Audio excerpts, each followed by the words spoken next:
बिस्मिल्लाहिर्रहमानिर्रहीम। अस्सलाम वालेकुम। क्या हाल है आप सबका? होपफुली आप सब ठीक ठाक होंगे, खुश होंगे अपनी फैमिलीज़ के साथ। तो आज का व्लॉग जी मैं शाम से स्टार्ट कर रही हूँ।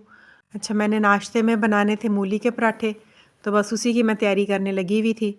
और इसके लिए फिर मैंने हरी मिर्चें पहले चॉपर में चॉप की।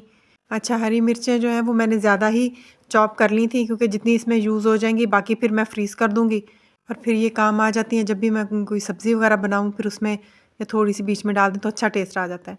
और बस यहाँ पे फिर मैंने मूलियों में धनिया, ज़ीरा और नमक और हरी मिर्चें डाली, लाल मिर्च नहीं मैं डालती।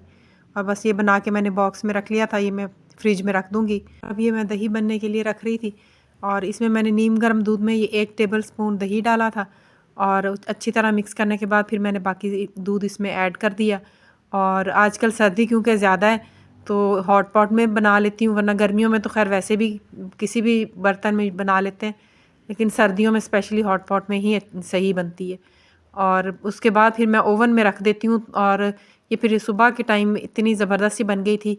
और बस ये टेबल पे बर्तन लगाने के बाद फिर मैंने पराठे बनाए और फिर हस्बैंड को और बच्चे बड़े शौक से खा लेते हैं मूली के पराठे। ये अब मैं सफाई करने लगी हुई थी क्योंकि मेरी हेल्पर अब चली गई है और नई अभी मिल को ही नहीं रही है। और बस फिर मैं यहाँ पर सारे पहले झाड़ू लगाऊंगी सारे घर में और उसके बाद फिर डस्टिंग और मॉपिंग वगैरह करूँगी। आजकल विंटर वेकेशन की वजह से बच्चे भी घर पे होते हैं और इस वजह से थोड़ा सा मैसी ज़्यादा हो जाता है, वरना आम रूटीन में इतना नहीं होता है। अच्छा, मेरी पहली हेल्पर बड़ी अच्छी थी और बड़ी काबिल एतबार थी और ज़ाहिर है फिर अब इस तरह फ़ौरन से किसी को रखा भी नहीं जा सकता। और बस जब तक फिर नई हेल्पर नहीं मिलती है तब तक फिर मैं ही खुद ही करूँगी सारी सफाई। और बस यहाँ पे फिर मैं सारे घर की करने लगी हुई थी। घर बड़ा है तो ज़ाहिर टाइम भी फिर ज़्यादा लग जाता है। और बस फिर मैंने पहले सारे झाड़ू लगाया है घर में और उसके बाद फिर मैं खाना बनाने लग गई क्योंकि खाने का टाइम हो रहा था। और आज मैं बना रही हूँ पुलाव और ये बीफ का पुलाव बना रही हूँ और उसके लिए यखनी फिर मैंने रख दी थी और इसमें मैंने डाला था दालचीनी, बड़ी इलायची, ज़ीरा और लाल मिर्च जो है गोल वाली, ये मैं साबुत लाजमी बीच में 8-10 डालती हूँ। इसका बड़ा अच्छा टेस्ट आता है पुलाव में, ये लाजमी डाला करें। और सौंफ और साबुत सूखा धनिया, इसकी पोटली बना के तो वो भी मैंने बीच में डाल दी थी। और लहसुन जो है ये 4 से 5 अदद पूरे वैसे साबुत ही बीच में डाल दिए थे।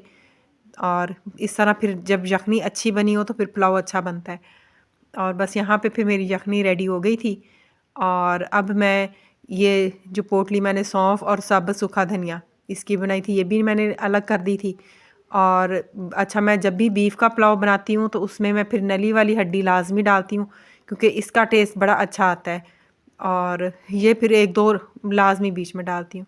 और ये साथ लहसुन है, ये भी फिर अब मैंने निकाल लिए थे, अब थोड़ा ठंडा हो गया था और अब मैं इसकी पल्प इसमें डाल दूँगी और ये जो हड्डी है इनका भी गूदा इसमें ऐड कर दूँगी।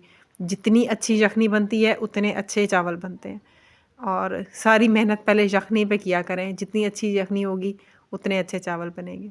और बस यहाँ पे फिर अब मैं जो लहसुन मैंने बीच में डाला था वो थोड़ा ठंडा हो गया था और मैं यहाँ पे बस उसकी भी पल्प अब बीच में डाल दूँगी। और यखनी रेडी हो गई थी और अब इसमें से मैं गोश्त जो है वो अलग कर लूँगी और साथ ही फिर मैं हड्डियाँ भी अलग कर दूँगी। अब हड्डियाँ जो हैं वो अब मैं चावल बनाते हुए बीच में ऐड नहीं करूँगी क्योंकि इसका टेस्ट जो है वो यखनी में आ चुका है।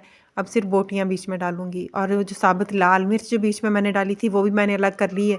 उसका टेस्ट अब यखनी में आ गया है। अब लास्ट में मैं इसको गार्निश के तौर पे चावलों में यूज़ करूँगी और एंड में ये बड़ी लुक अच्छी दे रही होती हैं जब आप एंड में अब इसको चावलों के ऊपर डाल देंगे क्योंकि टेस्ट तो इसका यखनी में आ चुका है। और बस यहाँ पे फिर साथ मैंने बच्चों को भी बिठा लिया था और मेरे बेटे का प्रोजेक्ट था तो बस उसको मैंने गूगल पे सर्च करके दिया हुआ था, वो अपना प्रोजेक्ट जो था वो सर्च कर रहा था। और बेटी को भी मैं साथ साथ पढ़ा रही थी, ज़ाहिर विंटर वेकेशन है और अभी थोड़ा उनका होमवर्क भी रहता था। और मैंने फिर इनको अपने साथ ही किचन में बिठा लिया था क्योंकि फिर यहाँ पे मुझे आसानी थी, साथ साथ मैं कुकिंग कर रही थी और साथ साथ मैं इनका होमवर्क भी देखती जा रही थी। और यहाँ पर फिर अब मैंने 3 प्याज काट के और बस ये ब्राउन होने के लिए रखे थे और जिस तरह ये ब्राउन हुए इसमें फिर मैंने ये जो बीफ था ये ऐड कर दिया। और ये क्योंकि पका हुआ है बस इसको थोड़ा सा इसके ऊपर कलर ही देना है प्याज का। और उसके बाद फिर मैं इसमें दही 1 कप शामिल करूँगी और ज़ीरा मैंने वैसे यखनी में भी थोड़ा सा डाला था लेकिन अब मैं इस स्टेज पे इसमें भी डालूँगी।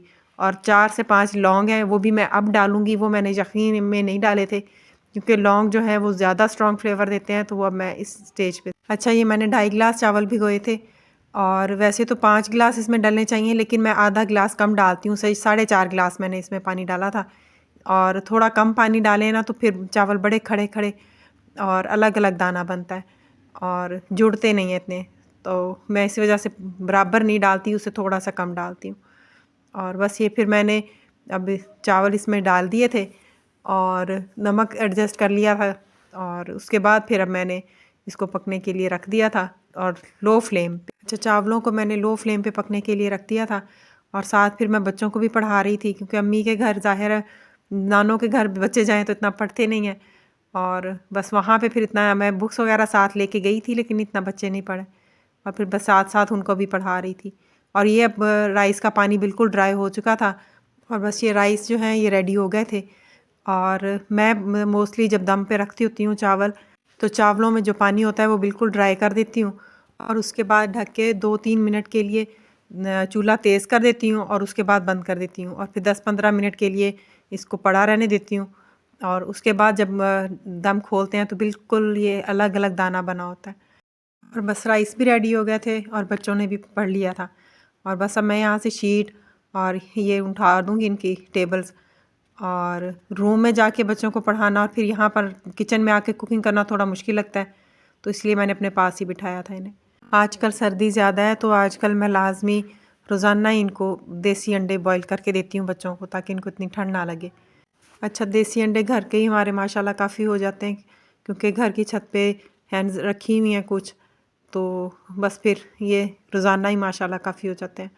अच्छा, बच्चे और हस्बैंड हाफ़ बॉयल अंडा ही ज़्यादा खाना पसंद करते हैं और फिर मैं ऐसे करती हूँ कि जब पानी बॉयल हो जाता है फिर उसमें मैं फिर अंडे डालती हूँ और ये 3 से 3.5 मिनट बस इनको बॉयल करती हूँ।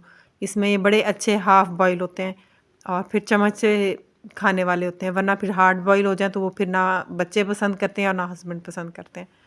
और बस ये फिर मैं टाइमर लगा लेती होती हूँ और बस 3-3.5 मिनट इनको देती हूँ। और ये मैंने अंडे बॉईल किए और बस अपने लिए और हस्बैंड के लिए चाय बनाई और उसके बाद अब मेरी मॉपिंग रहती थी और बस फिर मैंने वो की और ये सारे घर की और इसी में ही अच्छा खासा टाइम लग गया और ऑलमोस्ट 1 घंटा मेरा लग गया था मॉपिंग करने में।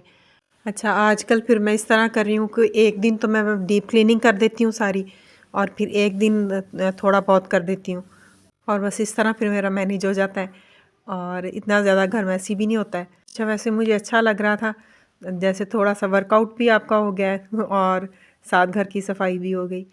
और बस ये है कि पानी ठंडा था तो मॉप को धोना थोड़ा सा मुश्किल लग रहा था क्योंकि गैस नहीं थी, ज़ाहिर है इतनी ज़्यादा गैस रहती नहीं है और बस जब पानी गर्म होता है तो बच्चे नहलाने करने में वो यूज़ हो गया और बस फिर ये अब ठंडे पानी से ही मैंने मॉप वॉश किया और बस फिर सारी मैंने रूम्स में सारे मॉप लगा दिया था और अब बाहर गैराज में रहता था और एक दिन पहले तो खैर गैराज मैंने वॉश कर दिया था, अब क्योंकि गाड़ियाँ खड़ी हुई थी तो इसलिए अब पानी से तो नहीं गैराज धोया जा सकता, तो बस फिर मैंने सारे मॉप ही लगा दिया था गैराज में और बस मेरी सारी क्लीनिंग ख़त्म हो गई थी। और बस यही था मेरा आज का व्लॉग।